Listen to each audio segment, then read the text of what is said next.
ಸೌಂದರ್ಯ ಅನ್ನೋ ಒಂದು ಶಬ್ದಕ್ಕೆ ಯಾವುದೇ ತರನಾದಂತಹ ವ್ಯಾಖ್ಯಾನ ಇಲ್ಲ. ನೋಡುಗರ ಒಂದು ದೃಷ್ಟಿಯಲ್ಲಿ ಸೌಂದರ್ಯ ಅಡಗಿರುತ್ತೆ ಅಂತ ಹೇಳ್ತಾರೆ. ಇತ್ತೀಚಿನ ದಿನಗಳಲ್ಲಂತೂ ಯುವ ಪೀಳಿಗೆ ಆಂತರಿಕ ಸೌಂದರ್ಯಕ್ಕಿಂತ ಹೆಚ್ಚಾಗಿ ಬಾಹ್ಯ ಸೌಂದರ್ಯಕ್ಕೆ ಹೆಚ್ಚಿನ ಒಲವನ್ನ ತೋರ್ತಾ ಇದೆ. ಸೌಂದರ್ಯದ ಬಗ್ಗೆ ಅತಿಯಾದಂತಹ ವ್ಯಾಮೋಹ ಹಣದ ಖರ್ಚಿನ ಜೊತೆಗೆ ಆರೋಗ್ಯಕ್ಕೂ ಕೂಡ ಒಂದು ಕುತ್ತನ್ನ ತರ್ತಾ ಇದೆ. ಅತಿಯಾದಂತಹ ರಾಸಾಯನಿಕ ಪದಾರ್ಥಗಳನ್ನು ಒಳಗೊಂಡಿದೆ ಅಂತ ಗೊತ್ತಿದ್ದು ಕೂಡ ಸೌಂದರ್ಯ ವರ್ಧಕಗಳ ಮೊರೆಯನ್ನ ಹೋಗ್ತಾ ಇದ್ದಾರೆ. ಆರೋಗ್ಯಕ್ಕೆ ಹಾನಿಕರವಾದಂತಹ ಅಂತಹ ವಸ್ತುಗಳನ್ನ ತ್ಯಜಿಸೋಣ. ಮನೆಯಲ್ಲೇ ಇರುವಂತಹ ಒಂದಷ್ಟು ಸಾಮಗ್ರಿಗಳನ್ನ ಉಪಯೋಗಿಸ್ಕೊಂಡು ನಮ್ಮ ಒಂದು ಮುಖದ ಕಾಂತಿಯನ್ನ ಹೇಗೆ ಹೆಚ್ಚಿಸ್ಕೋಬಹುದು ಅನ್ನೋದನ್ನ ನಾನಿವತ್ತು ಈ ವಿಡಿಯೋದ ಮೂಲಕ ನಿಮ್ಮ ಜೊತೆ ಹಂಚ್ಕೊಳ್ತಾ ಇದ್ದೇನೆ. ಹಾಯ್, ಹಲೋ, ನಮಸ್ತೆ, ನಮಸ್ಕಾರ ಸ್ನೇಹಿತರೆ. ಗೊತ್ತಿದ್ದವರಿಗೆ ಒಂದು ನೆನಪಾಗಿ, ಗೊತ್ತಿಲ್ಲದೆ ಇದ್ದವರಿಗೆ ಒಂದು ಮಾಹಿತಿಗೋಸ್ಕರ ನಡೆಸ್ತಾ ಇರುವಂತಹ ಈ ನನ್ನ ಪುಟ್ಟ ಯೂಟ್ಯೂಬ್ ಪಯಣಕ್ಕೆ ನಿಮ್ಗೆಲ್ರಿಗೂ ಕೂಡ ಸ್ವಾಗತ, ಸುಸ್ವಾಗತ. ಮಳೆಗಾಲ ತನ್ನ ಭೀಕರತೆಯನ್ನ ಕಡಿಮೆ ಮಾಡಿದೆ. ಭೂಮಿಯೆಲ್ಲ ಹಸಿರಿನಿಂದ ಕಂಗೊಳಿಸ್ತಾ ಇದೆ.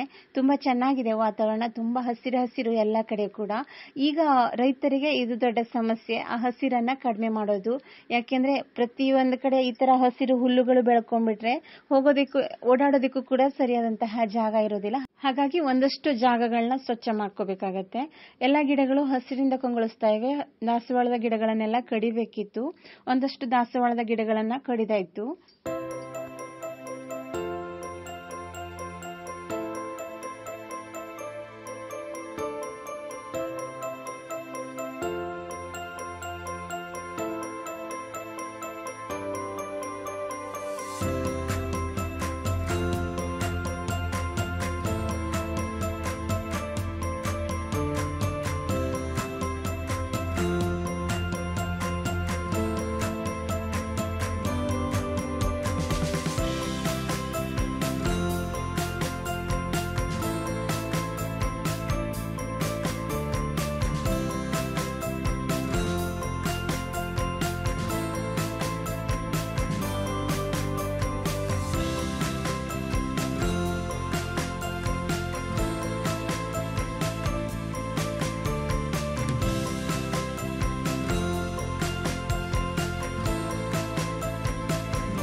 ಭಗವಂತ ಸೌಂದರ್ಯವನ್ನ ಎಲ್ಲ ಪ್ರಾಣಿ ಪಕ್ಷಿಗಳಲ್ಲೂ ಕೂಡ ಇಟ್ಟಿದ್ದಾನೆ. ಅವುಗಳನ್ನ ಆಸ್ವಾದಿಸುವಂತಹ ಒಂದು ಗುಣ ಬೇಕು ನಮಗೆ ಅಷ್ಟೇ.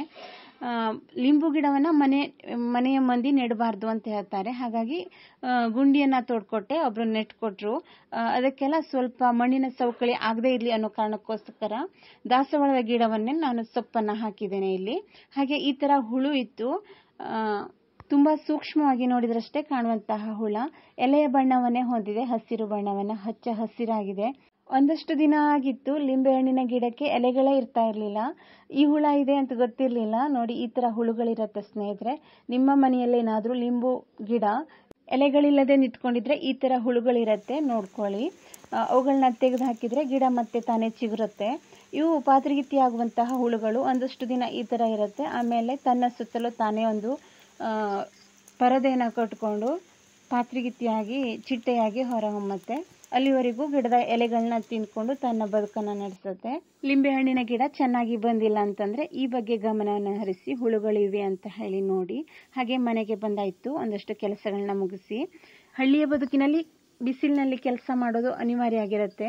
ಚರ್ಮಗಳೆಲ್ಲ ಸುಟ್ಕೊಂಡಿರುತ್ತೆ, ಅನಿವಾರ್ಯ. ಹಾಗಂತ ಬಿಸಿಲಿನಲ್ಲಿ ಕೆಲಸವನ್ನೇ ಮಾಡಬಾರ್ದು ಅಂತಲ್ಲ, ಕೆಲಸ ಮಾಡಲಿಕ್ಕೆ ಬೇಕು. ಸೂರ್ಯನ ಬಿಸಿಲು ನಮ್ಮ ಆರೋಗ್ಯಕ್ಕೆ ತುಂಬ ಉತ್ತಮ. ಅತಿಯಾದಂತಹ ಬಿಸಿಲನ್ನು ಬಿಟ್ಟು ನಾನಿಲ್ಲಿ ಪುಟ್ಟದಾದಂತಹ ಒಂದು ಬಾಳೆಹಣ್ಣನ್ನು ತಗೊಂಡಿದ್ದೇನೆ, ಹಾಗೆ ಮೊಸರನ್ನ ತಗೊಂಡಿದ್ದೇನೆ. ಕೆನೆ ಸಹಿತವಾದಂತಹ ಮೊಸರನ್ನ ತಗೊಂಡಿದ್ದೇನೆ. ಹಳ್ಳಿಯಾದ್ರಿಂದ ಕೆನೆ ಸಹಿತವಾದಂತಹ ಮೊಸರು ಸಿಗತ್ತೆ. ಇಲ್ದಿದ್ರೂ ನಡೆಯುತ್ತೆ, ಕೆನೆ ರಹಿತವಾದಂತಹ ಮೊಸರಾದ್ರೂ ನಡೆಯುತ್ತೆ. ಹಾಗೆ ಸ್ವಲ್ಪ ಅಕ್ಕಿಹಿಟ್ಟನ್ನು ಹಾಕಿದ್ದೇನೆ, 1 ಚಮಚ ಅಕ್ಕಿಹಿಟ್ಟನ್ನು ಹಾಕಿದ್ದೇನೆ. ತುಂಬ ಚೆನ್ನಾಗಿರುತ್ತೆ ಸ್ನೇಹಿತರೆ. ಯಾವುದೇ ಬ್ಯೂಟಿ ಪಾರ್ಲರ್ಗೆಲ್ಲ ಹೋಗಬೇಕು ಅಂತಲೇ ಇಲ್ಲ, ವಾರಕ್ಕೊಮ್ಮೆ ಮಾಡ್ಕೊಂಡ್ರು ನಡೆಯುತ್ತೆ. ಈ ಥರ ಒಂದು ಕ್ರೀಮ್ಗಳನ್ನ ಮುಖಕ್ಕೆ ಹಚ್ಕೊಂಡ್ರು ನಡೆಯುತ್ತೆ. ಆಗ್ಲಿಲ್ವಾ 15 ದಿವಸಕ್ಕಾದ್ರೂ ನಡೆಯುತ್ತೆ, ಇಲ್ಲಾಂದ್ರೆ ತಿಂಗಳಿಗೆ ಒಂದ್ಸಲ ಆದ್ರೂ ನಡೆಯುತ್ತೆ. ತುಂಬ ಚೆನ್ನಾಗಿರುತ್ತೆ. ತುಂಬ ಕಡಿಮೆ ಖರ್ಚಿನಲ್ಲಿ ಅತಿ ಸುಲಭವಾಗಿ ಮಾಡ್ಕೊಳ್ಳಬಹುದಾದಂತಹ ಒಂದು ಸೌಂದರ್ಯ ವರ್ಧಕ ಅಂತಾನೆ ಹೇಳ್ಬಹುದು. ಸೌಂದರ್ಯ ಅಂದ್ರೆ ಏನಿಲ್ಲ, ಶ್ವೇತವರ್ಣವೇ ಆಗ್ಲಿ ಅಥವಾ ಕೃಷ್ಣವರ್ಣವೇ ಆಗಿರ್ಲಿ, ನಮ್ಮ ಎದುರಿಗಿನ ಒಂದು ವ್ಯಕ್ತಿಗೆ ನಮ್ಮ ಮುಖದಲ್ಲಿರುವಂತಹ ಸೂಕ್ಷ್ಮ ರಂಧ್ರಗಳು ಕಾಣದೇ ಇದ್ರಾಯ್ತು, ಮುಖ ನುಣುಪಾಗಿದ್ರಾಯ್ತು ಅಷ್ಟೇ. ಸೌಂದರ್ಯ ಅಂದ್ರೆ ಹಾಗೆ ಇರಬೇಕು ಹೀಗೆ ಇರಬೇಕು ಅನ್ನೋ ಒಂದು ಮಾತಿಲ್ಲ, ನಿಜ. ಆದ್ರೂ ಗುರುತಿಸೋದು ನಮ್ಮ ಮುಖದಿಂದ ಅಲ್ವಾ. ಕೈಯನ್ನ ನೋಡಿಯೋ ಅಥವಾ ತಲೆಯನ್ನ ನೋಡಿಯೋ ನಮ್ಮನ್ನ ಗುರುತಿಸಲ್ಲ. ಮನುಷ್ಯನನ್ನ ಗುರುತಿಸುವಂತಹ ಒಂದು ಸಾಧನ ಅಂದ್ರೆ ಮುಖನೇ ಅಲ್ವಾ.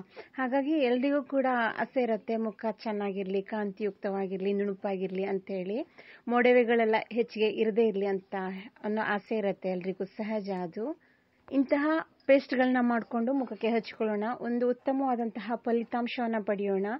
ಎಲ್ಲವೂ ನಿಸರ್ಗದತ್ತವಾಗಿ ಸಿಕ್ಕಂತಹ ವಸ್ತುವಿನಿಂದ ಮಾಡಿದಂತಹ ಒಂದು ಕ್ರೀಮು ಇದು. ಹಾಗಾಗಿ ತುಂಬಾ ಉಪಯುಕ್ತವಾಗಿದೆ, ಯಾವುದೇ ದುಷ್ಪರಿಣಾಮಗಳು ಇಲ್ಲ. ಮಾನವ ನಿರ್ಮಿತವಾದಂತಹ ಯಾವುದೇ ಕ್ರೀಮ್ಗಳಲ್ಲಾದ್ರೂ ಕೂಡ ಹೆಚ್ಚಿನ ರಾಸಾಯನಿಕಗಳನ್ನ ಉಪಯೋಗಿಸ್ತಾರೆ. ಅದು ತತ್ಕಾಲಕ್ಕೆ ಒಳ್ಳೆಯ ಒಂದು ಪರಿಣಾಮವನ್ನ ಕೊಡಬಹುದು, ಆದ್ರೆ ಕೊನೆಗೆ ಆರೋಗ್ಯಕ್ಕೂ ಕೂಡ ಸಮಸ್ಯೆಯನ್ನ ಉಂಟು ಮಾಡುತ್ತೆ. ಹಲವು ಉದಾಹರಣೆಗಳನ್ನ ನಾವು ನೋಡಿದೀವಿ ಈಗಾಗಲೇ. ಉತ್ತಮ ಗುಣಮಟ್ಟದ ಕ್ರೀಮ್ಗಳನ್ನ ತಗೋಬೇಕು ಅಂತಂದ್ರೆ ದುಬಾರಿ ಕೂಡ ಆಗಿರುತ್ತೆ. ಎಲ್ಲರತ್ರ ಅಂತಹ ಒಂದು ವಸ್ತುಗಳನ್ನೇ ಖರೀದಿ ಮಾಡೋಕ್ಕಾಗಲ್ಲ. ಗುಣಮಟ್ಟ ಕಡಿಮೆ ಇದ್ರೆ ಅದು ಆರೋಗ್ಯಕ್ಕೆ ಕೆಟ್ಟ ಪರಿಣಾಮವನ್ನ ಕೊಟ್ಟೇ ಕೊಡುತ್ತೆ, ಯಾವುದೇ ಒಂದಾಗ್ಲಿ. ಹಾಗಾಗಿ ಇಂತಹ ಒಂದು ವಸ್ತುಗಳನ್ನ ಉಪಯೋಗಿಸೋಣ ಸ್ನೇಹಿತರೆ. ನಾನು ಅನ್ನೋದಕ್ಕಿಂತ ಹಳ್ಳಿಯವರು ಯಾರು ಕೂಡ ಹೆಚ್ಚಿನ ಬಾರಿ ಬ್ಯೂಟಿ ಪಾರ್ಲರ್ಗೆಲ್ಲ ಹೋಗಲ್ಲ, ಫೇಶಿಯಲ್ಗಳನ್ನ ಮಾಡಿಸೋದು ಈ ತರ ಏನು ಮಾಡಲ್ಲ. ಇಂತಹ ಒಂದಷ್ಟು ಮನೆಯ ಮದ್ದುಗಳನ್ನ ಉಪಯೋಗಿಸ್ಕೋತಾರೆ.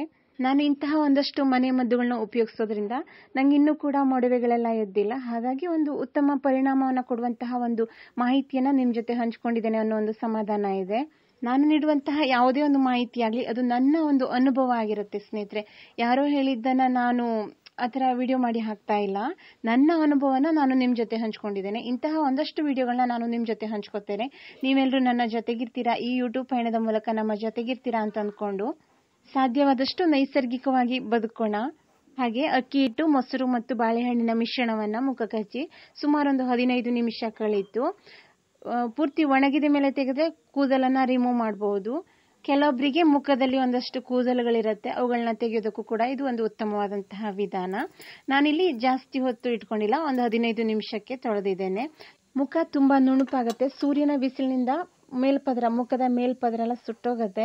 ಅವುಗಳನ್ನೆಲ್ಲ ನಾವು ಇದರಿಂದ ತೆಗಿಬಹುದು. ತುಂಬಾ ನುಣುಪಾದಂತಹ ಕಾಂತಿಯುತವಾದಂತಹ ಮುಖವನ್ನ ಪಡಿಬಹುದು.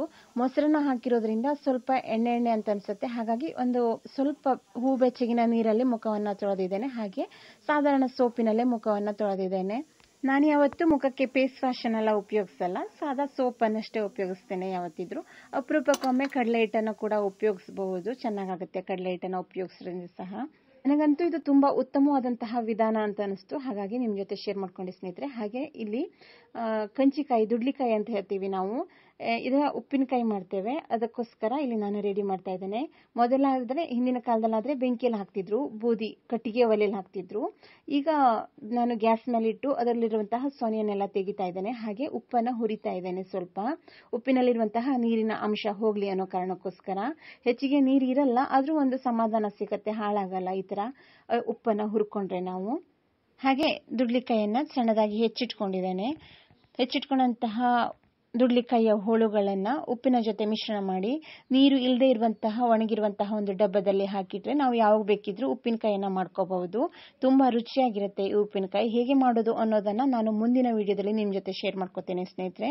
ಈ ಒಂದು ವಿಡಿಯೋದಿಂದ ನಿಮ್ಗೆ ಏನಾದ್ರೂ ಒಂದು ಮಾಹಿತಿ ಸಿಕ್ಕಿದೆ ಅಂತ ಆದ್ರೆ ಪ್ಲೀಸ್ ಲೈಕ್ ಮಾಡಿ, ಇಷ್ಟ ಆದ್ರೆ ಶೇರ್ ಮಾಡಿ. ವಿಡಿಯೋ ನೋಡಿದ್ದಕ್ಕೆ ನಿಮ್ಗೆಲ್ರಿಗೂ ಕೂಡ ಧನ್ಯವಾದಗಳು.